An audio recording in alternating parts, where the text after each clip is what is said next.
Halo, jumpa lagi di Algoritma Hidup Akademi. Bersama saya, dosen kesayangan, beserta asdos kesayangan juga, yaitu adalah Kang Poci, dengan buku catatan absen keramat yang sangat sakti. Hari ini kita akan membahas topik yang santai-santai tapi cukup ngeri-ngeri sedap. Jadi silakan siapkan jajanan, makanan ringan, makanan berat, mau tumpengan boleh, mau liwetan boleh, martabak, pisah, monggo. Yang mau ngopi boleh, mau sambil rebahan juga boleh. Ya, kalau sebelumnya di SKS kita, prodi es teler dan es campur, pembahasan terkait mindset, pola hidup, motivasi. Di episode kali ini kita akan bahas yang ya sedikit ngeri-ngeri sedap itulah, yaitu adalah tema nabi palsu. Apakah fake guru termasuk nabi palsu? Ya, ini akan menjadi pembuka series yang akan kita lanjutkan minggu depan atau di video selanjutnya, SKS selanjutnya, yaitu apa yang akan Anda lakukan bila mana 2025 sampai 2030 adalah kiamat dunia, konspirasi dan prediksi. Tapi hal ini akan menjadi pembuka yang ya nyerempet dikit aja. Fake guru merupakan istilah yang cukup populer, yang kalau diri saya sendiri baru mengetahui sekitar 2020 ya. Bahkan saya tidak menyadari bila mana konten-konten yang dan orang-orang terkenal yang saya kagumi, ada beberapa tuh yang merupakan dalam tanda petik fake guru. Mengapa fake guru ini cukup meresahkan? Yang kita ketahui, ada istilah yang namanya serigala berbulu domba. Terlihat mengajarkan kebaikan, apalagi kalau dibalut dengan bersedekah, memberi gitu ya, giveaway, menolong, apalagi kalau sudah bawa itu ya, religius, spiritualitas gitu ya. Orang-orang akan semakin mudah untuk terkecoh dengan trik-trik mereka yang sangat halus, bagaikan kapas dan kasur yang membuat kita terlelap. Tiba-tiba sudah dihap dan tidak terselamatkan lagi gitu. Namun sejatinya fake guru ini merupakan hal lama yang berkembang dan dibalut dengan metode-metode yang baru. Metode fake guru ini sebenarnya sudah ada sejak zaman kuno ya. Sebelum adanya media sosial yang sangat berkembang seperti saat ini, fake guru itu lebih banyak kita dengar di seminar. Itu sekitar tahun 2005 sampai 2022. Sebelumnya lagi yang lebih lama ya, berarti ya terkait misalnya aliran sesat, dedukunan, guru-guru spirit yang mengatasnamakan sebagai oknum spiritualitas, meditasi, sampai kadang-kadang ada yang itu ya berkedok untuk melakukan perbuatan cabul seperti itu. Kalau zaman dulu ya untuk meraih kesaktian, kekayaan gitu ya. Hal yang lama terus berkembang dan mungkin saja sebenarnya sudah ada dari zaman kuno, karena manusia memiliki ya dapat dikatakan sebagai bawaan ya untuk mempercayai apa yang ingin mereka percayai, dan apa yang sudah mereka percaya ini tidak bisa atau sangat sulit untuk dirubah atau diganggu gugat. Maka itu ada istilah lebih sulit menyadarkan orang yang sudah ditipu daripada menipu seseorang. Sehingga tidak heran bila mana para fake guru ini memiliki banyak diehard fans yang rela memberikan uang, waktu, dan menjadi pembela, karena mereka merasa bila mana mereka pada pihak yang benar gitu. Sungguh ironis bila mana proses brainwashing seperti ini dapat digunakan dalam berbagai tindak kejahatan, melakukan brainwashing untuk memutarbalikkan fakta sehingga hal yang buruk dinilai baik dan hal yang baik atau normal-normal aja itu bisa saja dicari-cari celah supaya itu dianggap sebagai hal yang buruk. Lalu bila mana fake guru atau dalam petik seperti nabi palsu ini sudah ada sejak dahulu, mengapa hal ini tidak kunjung hilang gitu ya?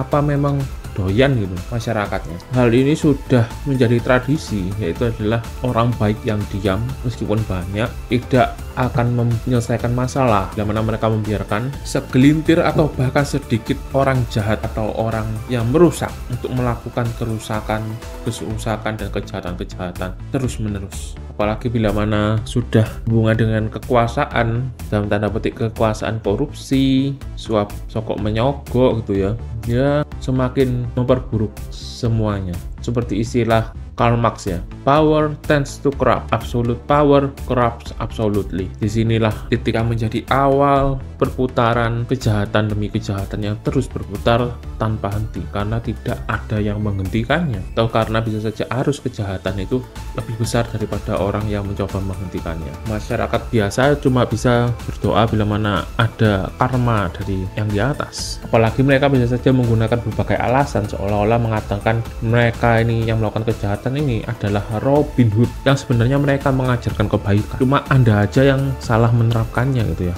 Para figur ini seolah-olah mereka itu melakukan hal yang baik, yang mulia, karena manusia akan selalu dapat mencari alasan untuk membenarkan segala tindakannya, bahkan yang sangat bobrok sekalipun. Sungguh miris. Dan hal ini tentu saja akan sangat mengerikan bila mana rantai kejahatan ini tidak bisa diputus karena para pemegang kekuasaan itu berdiam diri. Seolah Robin Hood itu mencuri dari penjahat, tapi Robin Hoodnya tidak mengembalikan uangnya kepada orang yang uangnya tercuri, dan mereka malah menggunakannya untuk bancaan, pesta pora gitu. Yang ada ya korbannya tetap saja kemalingan, tetap saja jadi miskin. Apalagi ada kepercayaan bila mana uang haram itu panas. Apakah salah? Tentu saja tidak. Tapi kita tidak bisa menutup mata bila mana uang haram yang panas itu awalnya itu adalah uang dari orang-orang baik itu. Apakah iya uang tersebut pasti diganti oleh yang di atas? Terkadang ya memang diganti. Terkadang bisa saja itu sudah menjadi segala uang yang dimilikinya dan dia gagal untuk bangkit lagi dan akhirnya harus mengalami nasib yang sungguh sial.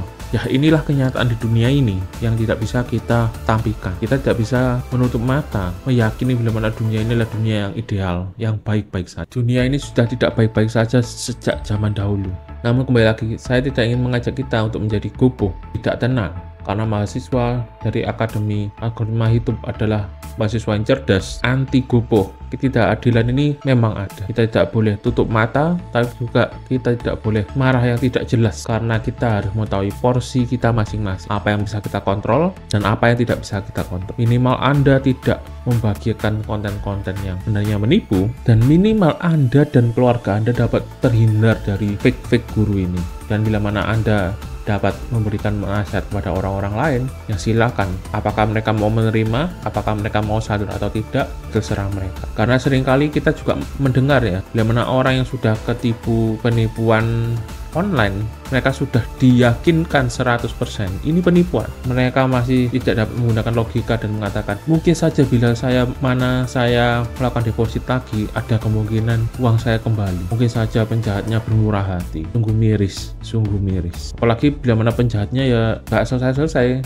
nggak ditangkap-tangkap gitu ya. Tapi saya kembali lagi ingin mengatakan, apa yang tidak bisa kita kontrol ya sudah saja, serahkan pada yang di atas. Dan kita harus menjadi cerdas di lingkungan yang tidak aman ini. Semakin lama semakin parah ini. Kita harus mengupgrade diri kita, minimal dapat melakukan pertahanan sendiri. Karena yang paling peduli dengan nasib Anda, uang Anda, ya Anda sendiri. Pihak bank tidak akan melakukan prosedur ekstra untuk mengamankan uang Anda. Mereka hanya menjalankan porsi mereka sebagai karyawan bank masing-masing. Itu juga dengan pelaku tindak kejahatan, mereka juga akan senantiasa bekerja sesuai dengan prosedur mereka masing-masing untuk mengambil uang kita gitu ya. Jadi waspadalah. Ya, sampai di sini dulu kuliah kita hari ini, kiranya bermanfaat.